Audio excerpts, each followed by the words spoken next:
Tivemos, amigos e amigas, na ressacada mais uma vergonhosa, né, exibição da equipe do Ceará. Perdeu para o time do Barroca, gente, é isso mesmo. O Mancini, hoje, ele foi menor do que o Eduardo Barroca. É isso mesmo. Todos sabemos que o Ceará não vai mais subir para a primeira divisão nessa temporada. Não vai subir. O planejamento desde o começo foi muito equivocado. Teve acertos, evidentemente, mas com o passar do tempo, esses acertos aí foram obscurecidos pelo excesso de erros, né? Muitos erros que aconteceram da parte da gestão. Hoje a gente não sabe nem mais o que é gestão, o que é propriamente a gestão do clube. Em virtude de que não tem diretor, não tem nada, né? É um absurdo, assim, gente, é uma calamidade. Uma calamidade. Por que eu tô falando isso? Porque é claro que todo mundo sabe que a equipe não vai subir. Mas, na minha opinião, este é um momento para que os dirigentes coloquem a cabeça no lugar e entendam que este é precisamente o momento para iniciar o planejamento para 2024. No entanto, o que a gente vê dentro de campo é uma equipe que a cada jogo, se derrota muito mais. Se derrota não somente como equipe, mas como projeto de futebol e como clube de futebol. O Ceará está se derrotando a cada partida. Hoje jogou, como eu disse, contra uma equipe do Eduardo Barroca, que de novo está mostrando lá no Avaí, que é impressionante que ele tem muitos amigos, o Barroca, né? Que sempre está com emprego, mas de fato ele tem muitos amigos mesmo, né? Em Santa Catarina, por exemplo, tem, né? A gente olha para esse Avaí, é inacreditável, gente. É inacreditável o time contra o qual jogou o Vovô, e o Vovô não conseguiu sequer fazer um gol de novo, gente. A equipe sai de uma partida e não faz um gol. Não faz um único gol. Um Avaí que não sabe atacar. Um Avaí que não sabe se defender. Um Avaí que não tem ideias no meio de campo. Um Avaí que demora para transitar do campo de defesa para o campo de ataque. Um Avaí que deixa o lado descoberto. Um Avaí que quando ataca vai com 4 homens no mesmo lugar, algo que o Ceará fez muito no segundo tempo também. Um Avaí que deixa espaço o tempo inteiro para qualquer equipe que tenha um mínimo de qualidade consiga fazer gols. Espaço o tempo inteiro o Avaí cede para os adversários. Espaço o tempo inteiro o Avaí cedeu hoje para o Ceará do primeiro ao último minuto da partida, meus amigos. No final, ainda mais. Porque no final, veja, o técnico coloca ali um jogador faz uma substituição ali para colocar um defensor, né, para segurar um pouco a situação, né? E o Cruel para segurar a bola ali na frente, né? Então a ideia, na verdade, era fazer com que a equipe defendesse um pouco ali, defendesse a vitória. Só que ao mesmo tempo que ele faz essas duas substituições, a ideia de tentar atacar segue no Avaí.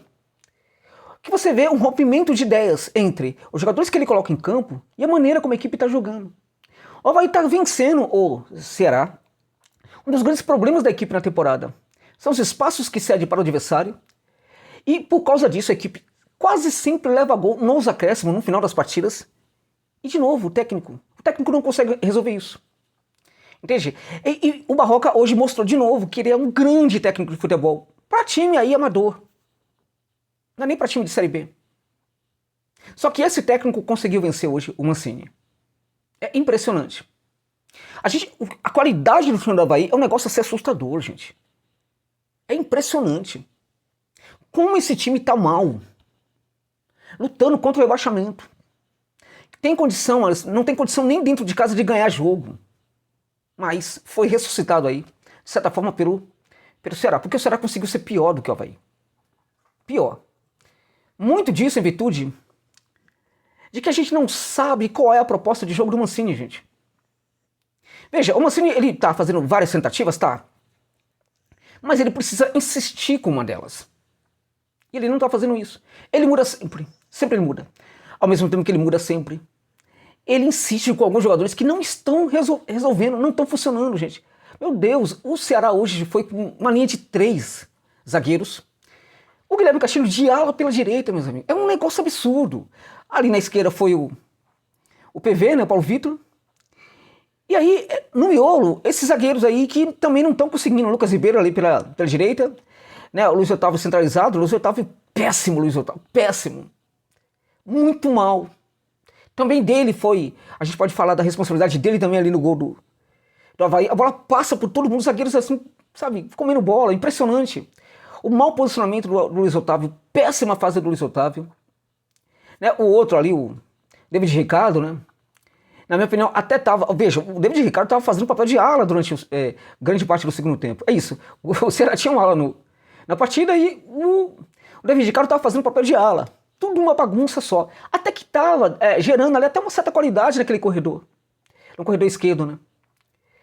Mas nem sempre conseguia fazer, por exemplo, um cruzamento que encontrasse alguém. E também era só cruzamento, né? E a defesa, que é péssima do Avaí, estava conseguindo tirar. E é impressionante, porque veja, quando o cruzamento ia para a área, você tinha os zagueiros ali muito mais bem posicionados do que os atacantes e meio-campistas do Ceará dentro da área, né? E aí você tinha 2 ou 3 jogadores do Avaí indo numa mesma bola.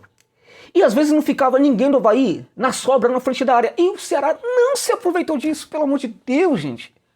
Não conseguia se aproveitar. O que fazia o Ceará? Você tinha muitos jogadores, às vezes, distantes, e às vezes você tinha um número de jogadores também tentando gerar o mesmo volume ali do Avaí dentro da área. Do lado do Avaí, uma inocência absurda, do lado do Ceará também, né? Também uma inocência absurda, qualidade praticamente zero no entendimento do jogo em todos os momentos da partida, né? Aí o David Ricardo depois acabou ficando bravinho ali, né? É o retrato também do emocional dessa equipe. Retrato do emocional dessa equipe que vai muito além, por exemplo, do xingamento que ele praticou em relação ao árbitro. Foi muito bem expulso, o jogador tem que parar com essa mania de xingar árbitro e assistentes como ele fez, né? Agora, é também reflexo do emocional dessa equipe. Porque o emocional dessa equipe vem permeando também vários acontecimentos do Ceará dentro de campo. Eu posso falar claramente aí da questão da confiança. Nós temos um problema de leitura de jogo por parte dos jogadores que não estão entendendo qual é o ordenamento tático que o Mancini manda para a equipe fazer dentro de campo. Então tem esse problema que gera uma movimentação completamente irregular dos jogadores, completamente irregular, né? Mas que também faz com que os jogadores não tenham muitos acertos, porque muitos passes errados vêm do fato de que a locomoção do colega de equipe não é bem feita, porque esse colega de equipe não está sendo sustentado por um esquema tático aceitável, minimamente aceitável. Então a locomoção não é muito interessante. O ataque ao espaço não é muito bem feito. Às vezes você tem 2 jogadores fazendo esse mesmo ataque ao espaço. Entende? Aí você tem o portador da bola que já está com 0 de confiança, ele tem dificuldade para fazer esse passe, e aí dá esse passe para o lado, dá esse passe para trás que não leva absolutamente a nada, né?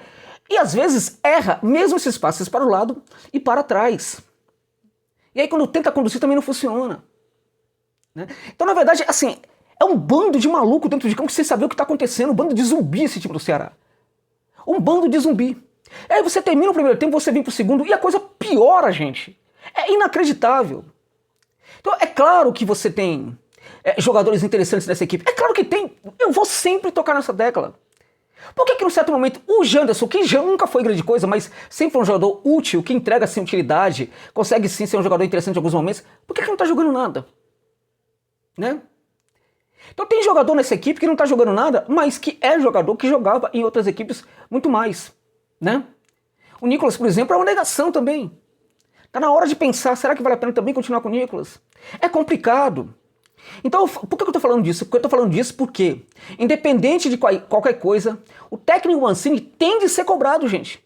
Porque cabe ao técnico também tirar o melhor do jogador. Ele não consegue. E ele banca jogadores como, né, o Giancarlo, que não tá jogando nada, o Giancarlo. Absolutamente nada. Parece sem vontade, sem disposição, e não é que não tenha, tá, gente? Parece que é um bando em campo sem disposição. O Giancarlo é o principal deles em alguns momentos, mas não é que não tem disposição, não tem vontade. Este é o ponto, não é que não tem. Seria injusto da minha parte falar que os jogadores estão sem vontade, sem disposição. Não é isso. Isso existe, meus amigos. É que às vezes parece que não há vontade, porque o jogador tem dificuldade para entender qual é o papel dele dentro de campo, gente. É isso que está acontecendo, e o Giancarlo é um dos mais perdidos. Ele não sabe se ele tem que construir, ele não sabe se cai para o lado, ele não sabe se fica centralizado, ele não sabe nada. E aí quando ele vai tentar fazer alguma coisa, tem alguém do lado dele, ele vai tentar passar essa bola. Aí se alguém já não está mais do lado dele, ele vai tentar fazer um passe em profundidade, quando tem que fazer um passe curto. É difícil. É muito complicado. Numa situação dessa em que você tem um ordenamento tático muito irregular, o preferível é você fazer um toque de bola simples, tentar o passe mais simples, com uma aproximação de jogadores. É o mínimo, meus amigos, Se a gente olhar pro Filipão lá, pro Galo do Filipão, que é um time horroroso, é um técnico que está praticando o minimalismo dentro de campo para sua equipe. O mínimo, fazer o mínimo possível. Quando a coisa não está funcionando, não é hora de inventar, Mancini. É hora de fazer o simples. Então, por exemplo, você tem uma bola, você tem que fazer um passe simples, curto, para não perder essa bola com facilidade. Porque não adianta fazer passe em profundidade, porque o ataque ao espaço é irregular. Porque o jogador não sabe na hora de atacar esse espaço. Não sabe na hora, por exemplo, de se apresentar como um receptor da bola um pouco mais à frente no espaço futuro. Não tem condição para isso. Então, o melhor a fazer é você fazer passes curtos e tentar progredir através de passes curtos, no máximo um passe médio. Mas, para tanto, tem que ter aproximação dos jogadores, para que gere ali uma associação perfeita, né, até mesmo em triangulação, se for o caso, para conseguir progredir.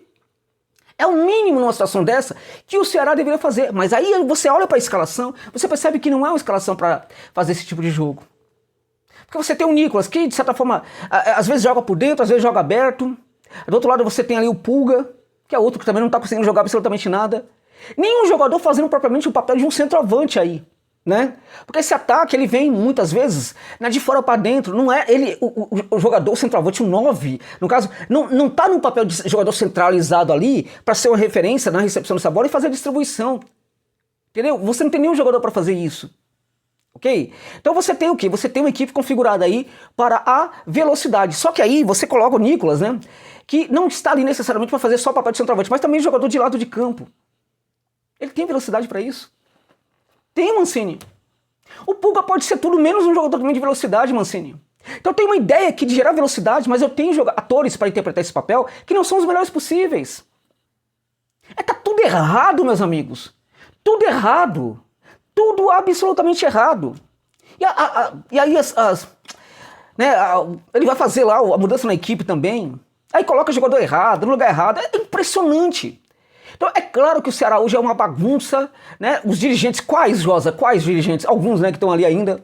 É uma complicação. O presidente é um demagogo completo. Ok, o clube está num momento difícil.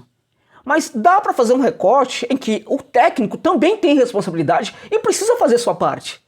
Entende? E acho que é muito importante que o Ceará consiga ter dirigentes o mais breve possível, até para que haja uma avaliação sobre o trabalho do Mancini com vistas a 2024, meus amigos. Porque eu volto a dizer, esse trabalho de preparação para 2024, o planejamento tem que começar agora, não pode perder tempo. O Ceará vai sair na frente de todo mundo se fizer isso agora.